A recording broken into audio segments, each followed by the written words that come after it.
Coach Daboll, good morning. How you doing? Mookie Hawkins, 1 Sports 1080. What's up, Mook? Man, we got to start calling you the food specialist, man. You got a lot of mouths to feed right here. But let's just get right to it. The run game last year, Coach finished top 10 in the league with Motor averaging 5 yards a carry. Will there be more creative plays for his skill set this season? Yeah, Mook, what we try to do each week is develop a plan that suits the strengths of our players, whether it's Motor or TJ, Zach, DeMarco, Christian, Taiwan, any of those guys. There's back strength and there's line strength. So what we need to do here when we get the pads on is every year is a new year and refocus on the things that our guys do well and work on doing those. Absolutely. And with that being said, the Bills drafted Josh in 2018 because of the big arm. Will you unleash that big arm this year? Yeah, it's the same thing. Most plays, there's a variety of pass plays within most systems. And a lot of times there's vertical elements, intermediate elements, short. And, Josh's job is to throw it to the open receiver and make the right read. And I'm confident in him. Thanks, Coach. We can't wait to see this offense explode. Good luck. Thanks, Mo. Good to see you, man. Hey, Coach John Scott. Good to see you. Hey, John. How are you? I finally am wearing a hat when we're inside after you've been yelling at me being outside the whole time. There you go. Wanted to know how you feel you're going to have to adjust the way you approach things this camp with not having all of that off season to install things and get guys up to speed and knowing that we're now under a month before the regular season begins. Yeah, that's a good question. What we try to really do is focus on the things that we can control. Look, we've had like a phase one, we've had kind of like a mini phase two, and, worrying about what, you missed out on, that's not really going to do anybody any good. We have the time that we have, just like everybody else does. And Sean's done a really good job of being well thought out, along with Matt Warswick, his assistant. Those guys have put together really good plans for us to get the most out of them. And that's what our goal has been since we've been back, whether it was just with the rookies or the QBs and the injured guys. And then now you add the vets in here. We've made the most of every opportunity that we possibly could. You try to go ahead and get creative with the scheduling and how you're going to do things to get as many reps as you can.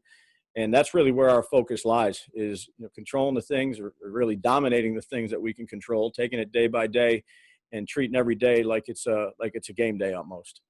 Will there be more of a sense of urgency or a faster pace or any sort of altering of that? Yeah, well, I think there's always a sense of urgency for us. That'll never change. And there's always, we always aim to be fast-paced in everything that we do, from drill to drill, practice to practice, meeting to meeting.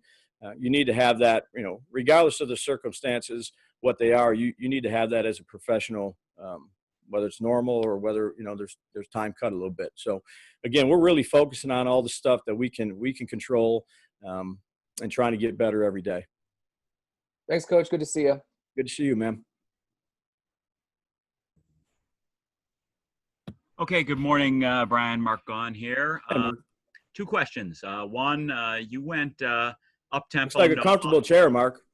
I'm kicked down here because my wife and I are both working in the house, and when she gets to the prime location and I get secondary.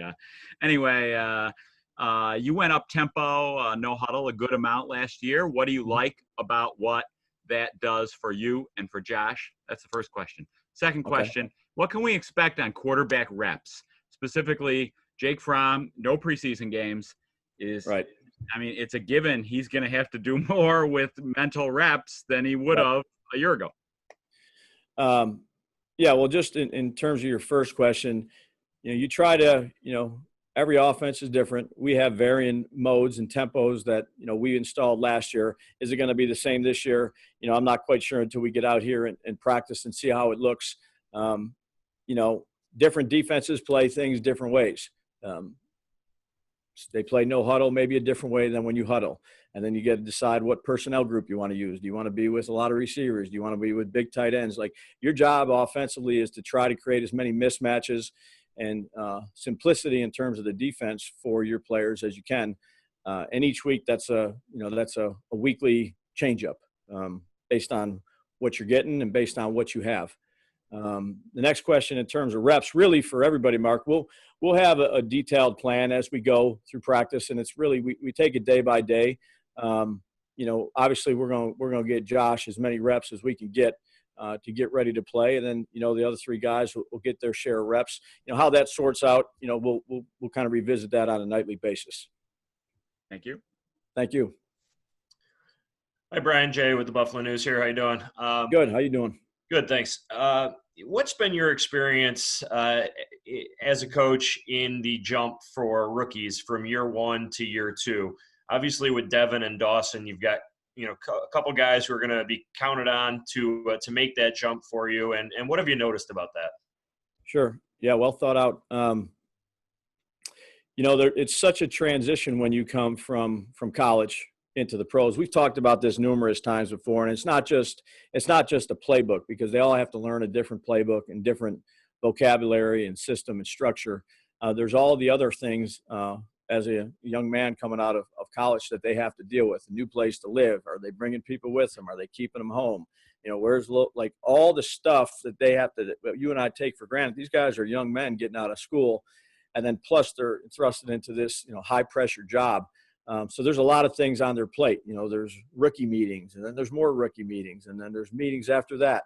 And then they got to go home, and their vocabulary of the playbook is usually quite a bit different nowadays coming from college. So there's a lot. The jump, they kind of have where they're at now. Their apartments or wherever they stay, they know the lay of the land. They know how the organization is run and the expectations within the organization. Fortunately for us, they know their coaches. And they have a good feel for how they coach and how they critique. So there's a lot of things that familiarity helps in your second year. But at the end of the day, Jay, you got to go out there and you got to be able to do it and execute when called upon. The skill set, that improves. They get bigger and stronger and things like that from year 1 to year 2. But, I've been around, some guys that have had really good second seasons and some where, it didn't go up quite as much as you hoped. Our guys are putting everything they got into it, and we're trying to give them every resource we can to help them improve this year. Thanks. And then secondly, you guys moved pretty quick to bring Brian Winters over after you lost John. I know you had very little on-field time with him, but Sure. He's a veteran. What's he bring to you guys? Yeah, that's it. He's a veteran who's been working really hard to pick up our playbook, studies, ask good questions, articulate. He has experience playing, particularly in our division. So it'll be good once the pads come on to really get a good evaluation of all our offensive linemen and see where they fit and who the best 5 are. Thanks, Brian. Good to see you. You too. Hi, Brian. Matt Fairburn here. Good to see you. Matt, what's up? Good to see Not you. much. I wanted to build off what Jay asked there about second-year guys, and specifically at the tight end position. What you see, what sort of elements of playing that position in your system become easier, now that Dawson's not a rookie and he's going to be in year 2 as his career progresses? What becomes easier, I guess, about playing that position? Yeah, that's a tough position to play regardless. Having coached it for a while there's so many things that go along with playing tight end in the National Football League. Particularly coming from where Dawson has come from, right? Ole Miss being extended out. So now he's in line, and, sometimes we move him around. But there's a lot of different spots that he's played last year. The whole run game footwork and getting into a 3-point stance, those usually are foreign to most guys coming out of college. And Rob Boer's, credit to him, has done a really good job increasing his workload as he went on last year. And Dawson's done a really good job. He's got a great mentor in Lee Smith. But there's so many, it's run, it's pass. I'm not saying it's like the quarterback, but that's always the position that gets pulled in a couple different directions. So they got to go with the offensive line to go through the running game. Then he's got to come with the quarterbacks and go through the passing game. And usually you get a little bit of individual time, not as much as some of the other spots. So Rob does a good job meeting extra with them. And, he's a young player still, he's real young. Hopefully we get more out of him this year. I know he's working really hard to do that. And, you mentioned the run fits, and it kind of extends to the offensive line as well. In a time where you're going to have 14 padded practices, yeah. What is the the challenge of getting guys ready for that aspect of the game in such a brief period of time? Sure. We're going to, again, we're going to stress really, we have to, you do every year, Matt, but you got to make the most out of this training camp with what we have, which is fine. We have plenty of time to go ahead and go out there and practice, but we have to do a great job as coaches in our planning and our preparation for it. And the players are going to have to do a great job of going out there day by day and really laying it on the line so we get a full evaluation of all the guys. And then, once that settles in, we figure out who the best five are for us. And then, you're always going to have to mix and match linemen because you never know when you're going to need one to play another spot. So there's always a challenge every year when we get to this time of year in terms of, he's playing right guard. He played right guard today, but now he played left guard. Now he played right tackle. Where's he going to play? Like a lot of them play a lot of positions, and versatility is really important for that spot. Thanks, Brian. Thank you. Hey, Brian. Sal Majorana here in Rochester. Good to see you, buddy. Hey, Sal. How are you? Well, good. Hey, I got Good. two things for you. First, sort of building off what Matt said there, but with such limited time on task and practice so far, and you're a mad scientist when it comes to the personnel groupings and all that, but do you think at least early in the year you may have to scale back a little bit of what you want to call just because you haven't had the work to do it so far? Yeah, I think time will tell, Sal. Again, we have to do a great job as a coaching staff throughout this period of time that we have to go ahead and make adjustments as we go. We're really adapting to, the new things that are coming out, and then we have to adjust every day, whether it's a 10-minute, period in a practice, whether it's a 15-minute extra period at night to meet. There's nothing really that you can just say is set in stone because each day there's going to have to be an adjustment made. So we'll go with that. We'll make some adjustments, whether we need to scale back or add more. I think as you get a feel during training camp, Sal, every year you get this, what your guys do well, what they don't do well, how much they can handle, how much they can't handle, and then you try to put them in a good spot as a staff to go out there and perform to the best of their ability. Okay. And then second, we've talked a lot about what Diggs might mean to this offense, but specifically what I want to ask you about is with Diggs and Brown on the outside now, how much impact is that going to have on what Cole Beasley can do? Because it just seems like he could really be a dangerous guy now in that slot role. Yeah, well, I've always had a lot of confidence in Cole, and regardless of what coverage people want to play. Again, it's not to be redundant. It's each week is such a different week, Sal, of how people want to try to attack you or how you perceive they're going to try to attack you. If they play heavy guys outside, then that usually opens up stuff inside. If they play heavy inside, that usually opens up stuff outside.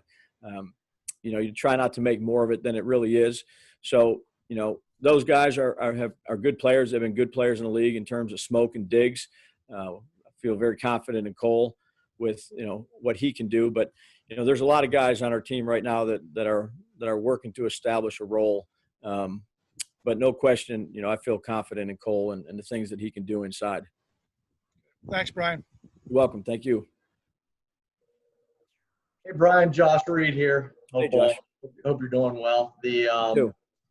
The Zack Moss, there's a lot of talk about how hard it is for rookies to figure out how to pick up blitzes, in particular running backs.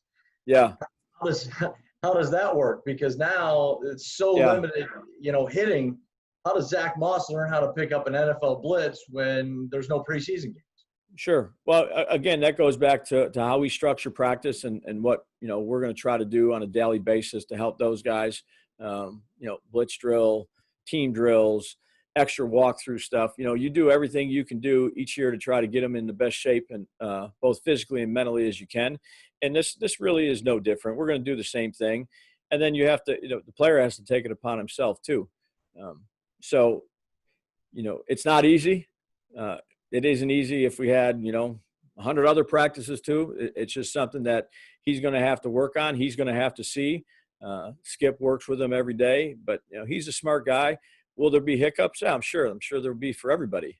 This is, really going to be the first time where we're out there competing with pads on here in a couple of days since we, lost there in January. So, for all the rookies, not just Zach, for Gabe and for Isaiah. And, those guys are, we'll give them as many reps as they can, and then they're going to have to make the most of them. Kind of a follow-up to that. You, yourself, Sean, the coaches, you hear a lot of times say that rookies are like drinking from a fire hose, especially early on in their first season. You have to really be in tune with making sure you're looking at a rookie and going, all right, are his eyes a little too big right now? Sure. Yeah. It's new for them all, but at the end of the day, it's football.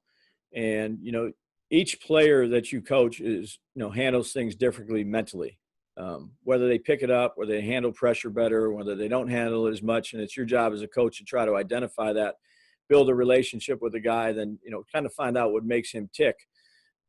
With the rookies, we've tried to do that over Zoom, and now they've been in here for the last couple of weeks. We're going to put them in as many positions as we can.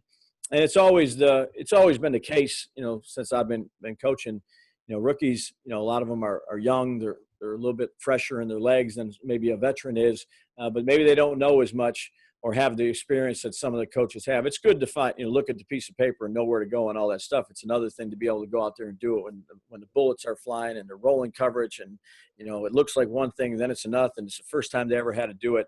I think you have to have some patience with them too. No, it's not going to be perfect. Show confidence in them, teach them off the tape, correct it off the tape, and then let them go out there and do it again. Thank you, Brian. Have a good day. You're welcome. You too.